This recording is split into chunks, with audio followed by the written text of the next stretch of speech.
আসসালামু আলাইকুম। SM soft coder পক্ষ থেকে সবাইকে স্বাগতম। এই টিউটোরিয়ালে যে বিষয়টি নিয়ে আলোচনা করব তা হলো নেভিগেশন মেনু। সিম্পল একটা মেনু ক্রিয়েট করব HTML এবং CSS দিয়ে। সো এটা হচ্ছে ইউএল এবং এলআই ব্যবহার করে। আমরা যে এর আগের ক্লাসে করেছিলাম HTML লিস্ট, আনঅর্ডার লিস্ট এগুলো তো এলআই এবং ইউএল দিয়ে এবং HTML এবং CSS ইউজ করে একটা নেভিগেশন সিম্পল মেনু ক্রিয়েট করব। তাহলে শুরু করছি। নোটপ্যাডটা ওপেন করলাম। ওকে, ফাইলটা সেভ করে নিলাম। CS part 17 part 17 HTML। ওকে, HTML5 navigation menu,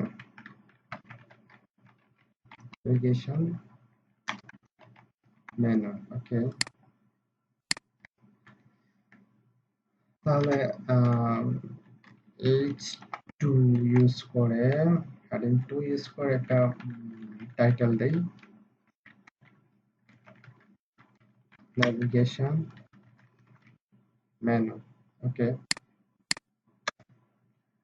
তাহলে এখন ইউএল এলআই ইউজ করে। ঠিক আছে, প্রথমে আমি HTML টা লিখে নেই। UL LI A, okay, UL LI A. Just এখানে হ্যাশ সাইন দিয়ে রাখলাম। এখানে কোনো লিংক, কোনো পেজের লিংক রাখবো না, কারণ এখানে এই ছিরাফটা হচ্ছে এখানে মেনু ইউজ করলে একটা মেনুতে ক্লিক করলে অন্য একটা পেজে চলে যায়। আমি এটা করবো না, জাস্ট একটা মেনু ক্রিয়েট করব। এখানে জায়গাটা এন্ডে রাখলাম, জাস্ট মেনুতে ক্লিক করলে যেন অন্য কোনো পেজে না যায়, এখানে হ্যাশ সাইনটা দিয়ে রাখলাম। ওকে, এটা বেশ কয়েকটা দিলাম। ওকে, হোম, তারপর হচ্ছে গ্যালারি,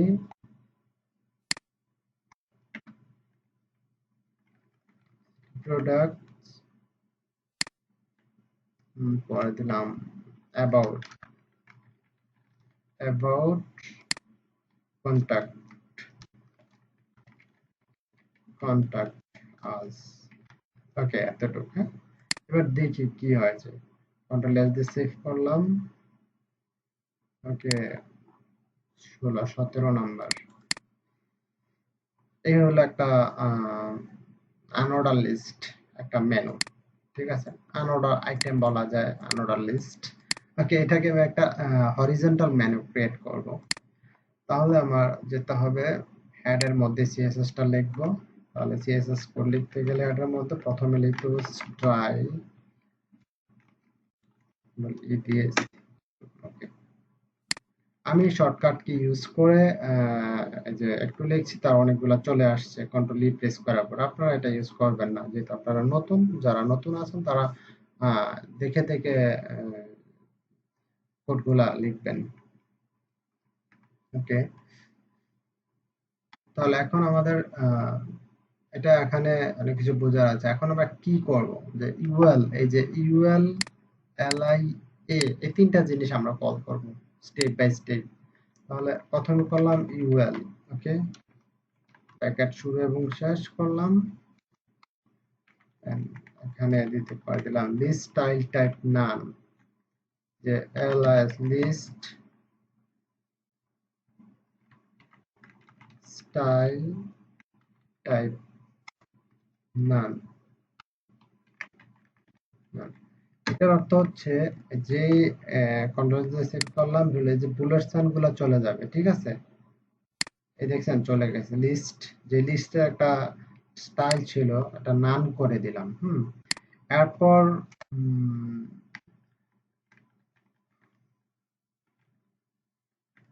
মার্জিন 0 এবং প্যাডিং 0, প্যাডিং 0। অটো যে মার্জিন গুলো আছে, বাই ডিফল্ট অটো যে মার্জিন আছে এগুলো 0 হয়ে যাবে। দেখবেন, দেখছেন এখানে যে মার্জিনটা ছিল সেটা এখন নাই আর, অটো যে মার্জিনটা ছিল। তারপরে ব্যাকগ্রাউন্ড কালার দিলাম, background colour suppose green, green use করলাম, কন্ট্রোল এস দিয়ে সেভ করলাম। এবার দেখি কি হলো। ওকে, ব্যাকগ্রাউন্ড কালার, হ্যাঁ। এখন ওভারফ্লো হিডেন করে দিলাম, সেভ করলাম। ওকে, ওভারফ্লো হিডেনটা বুঝবেন। ওভারফ্লো কি? ওভারফ্লো হিডেন, ওভারফ্লোর অর্থ হচ্ছে যে আপনার এটার বাইরে যাতে না যায়, ঠিক আছে। আমি এই মুহূর্তে এটা একটু অফ রাখলাম। ওকে, দেখেন যা আছে তাই থাকবে। তারপর কল করলাম এলআই, এলআই আপনি এভাবেও কল করতে পারেন, ইউএল তারপরে এলআই এভাবেও করতে পারেন, নো প্রবলেম। বা শুধু এলআই করতে পারেন। এভাবে করলাম। ওকে, ফ্লোট লেফট, ফ্লোট লেফট করে দিলাম। কোনটা? লিস্টটাকে ফ্লোট লেফট করে দিলাম, হ্যাঁ। এটা এখন হরিজন্টাল হয়ে যাবে, এই যে হরিজন্টাল, ঠিক আছে। হরিজন্টাল হওয়ার কারণ কি? লেফট যেহেতু দিয়েছি আমি, ধরেন আপনাকে আপনি একটা ওয়ালের পাশে দাঁড়ালেন, হ্যাঁ। এখানে আপনি যে ওয়ালটার পাশে আপনি এক সিরিয়ালে যদি দিই, সবাই তো পাঁচজন তো দাঁড়াতে পারবে না। অটোমেটিক্যালি সে ওয়াল পিছনে থাকলে ওয়ালে পড়ার সামনে যায়, পিছন যেতে পারবে না। স্টেপ বাই স্টেপ একজন সামনে আসতে হবে, ঠিক আছে। সেম এটাই আমার, ধরেন এখানে একটা ওয়াল, হোম যাওয়ার পরে আসতে পারেন, অটোমেটিক্যালি সে একজনের পর চলে আসছে।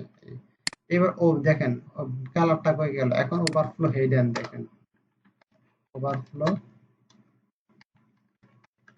হেডেন প্লাস দিয়ে সেভ করলাম। এই যে দেখেন ব্যাকগ্রাউন্ডটা চলে আসছে, হ্যাঁ। এটা হচ্ছে কি যে ওভারফ্লো মানে একটা কলসের মধ্যে পানি যতটুকু দেবে তার চেয়ে বেশি দিলে কি উপর দিয়ে পড়তে থাকবে, ঠিক আছে। তো ওভারফ্লোটা হচ্ছে ওইরকম আর কি, যে এটা লেফটে দিছি, যাওয়ার পর এটা ব্যাকগ্রাউন্ডে চলে গেছে। এখন এটাকে ওভারফ্লো হেডিং দিয়ে নিয়ে আসলাম। এরপর হচ্ছে এরপরে কোনটা? UL LI A,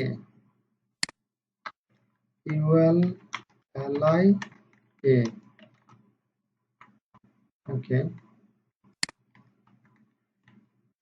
UL LI A display block, display block. Display ব্লকের অর্থ হচ্ছে এই যে মেনুটা আছে, এই মেনুটা ডিসপ্লে ব্লক হয়ে যাবে এখন। ওকে, এটা দিলাম। তারপরে কালার, কালার দিলাম। তারপর গ্রিনের মধ্যে কালার দিলাম হোয়াইট। তারপর কন্ট্রোল দিয়ে সেভ করে হোয়াইট। ওকে,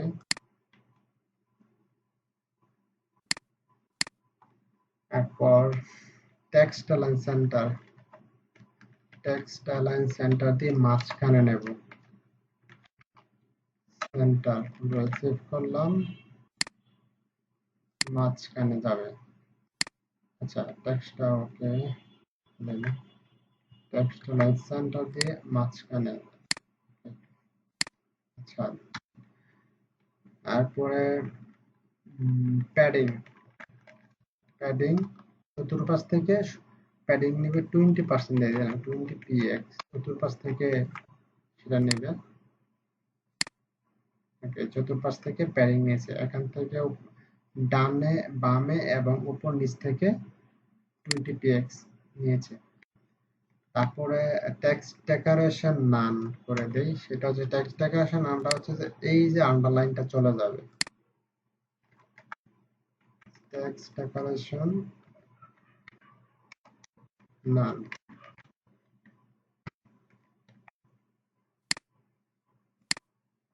এটা চলে গেল। ঠিক আছে, এরপর একটা হোভার ইউজ করব,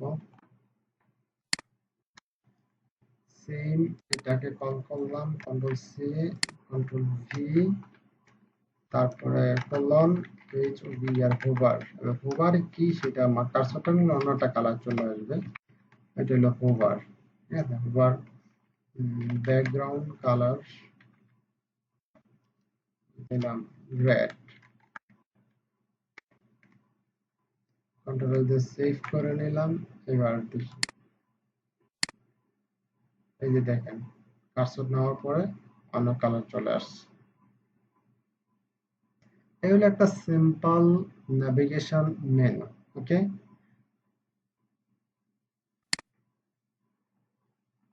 জাস্ট ইউএল শেষ করলাম, তারপরে এলআই নিলাম, তারপরে জাস্ট এলআই শেষ করলাম, অ্যাঙ্কর ট্যাগ নিলাম, এইচরেফ শেষটা দিয়ে রাখলাম যাতে এটা মেনুতে ক্লিক না করলে ওই যে দেখেন হ্যাশট্যাগ এখানে শো করছে। ঠিক আছে, ক্লিক করলে হ্যাশট্যাগ এখানে শো করে, হ্যাঁ, যাতে অন্য যাতে না যায়, জাস্ট দিয়ে রাখলাম। এটা যদি না দিই, হ্যাঁ, দেখেন কি হয়, কন্ট্রোল দিয়ে সেভ করলাম, রিলোড দিলাম, হোমে দিলাম, দেখছেন এখানে কিছু দেখাচ্ছে না। হ্যাঁ, জাস্ট এটা দিয়ে রাখলাম, কন্ট্রোল এস দিয়ে সেভ করলাম। তাহলে সিম্পল একটা মেনু, ইউএল, এই এই ইউএল, তারপরে